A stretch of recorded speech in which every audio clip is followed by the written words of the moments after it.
Linkerhoek, rechts knie en rechts lichaamtrap. Blokkeren, juist. Ik ben Meneer, ik ben 14 jaar. Ik train 4 keer per week bij Team 024 Nijmegen. Goed zo, mooi. Jullie zeggen hier nog een rondje met elkaar spelen, ja? We waren eerst een probleemwijk met veel hangenjongeren. En ja, nu is dit geopend. Kunnen we allemaal met z'n allen lekker een beetje kickboksen. Lekker een uurtje trainen. Dus ja, een beetje fit houden. Dat is altijd belangrijk. Mooi. Kom maar snel, elkaar door. Jongens van de buurt die komen hier en dan probeert de mensen iets van de straat te houden.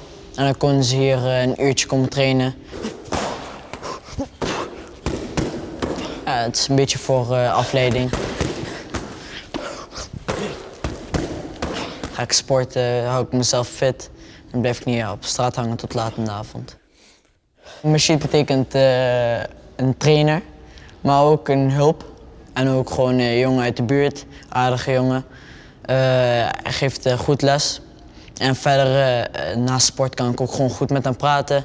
Als ik problemen ergens mee heb of als ik het moeilijk heb op school, dan kan ik altijd bij hem terecht. Daar helpt hij mij goed bij. Nee, maar luister, wat moet je doen als je dat doet? Moet je dan naar mij komen of moet je het terug doen? Terug. Moet je dan naar mij komen of moet je het terug doen? Naar jou, naar jou. Oké, waarom doe je dat niet dan? Huh? Waarom doe je dat niet? Volgende keer naar mij komen, ja?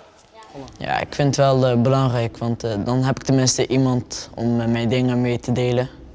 Hoef ik het niet iemand anders te zoeken. Dus ja, dat betekent wel veel voor ons. Sport, ik kan me erin uiten. Mijn emoties kan ik erin uiten. En je leert wel een stukje zelfverdediging.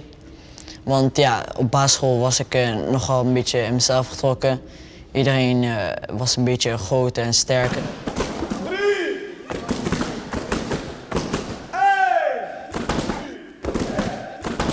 2. Niet per se met slaan, maar ook gewoon met woorden.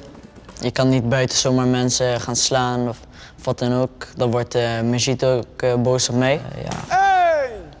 Dus ja, je leert wel een beetje zelfverdediging en jezelf te verdedigen tegen anderen. Ik heb meer respect gekregen voor anderen op straat, dat ook. En ik durf meer. Sport is een deel van mijn leven geworden. Ja, het houdt me fit. Ik ben ermee bezig.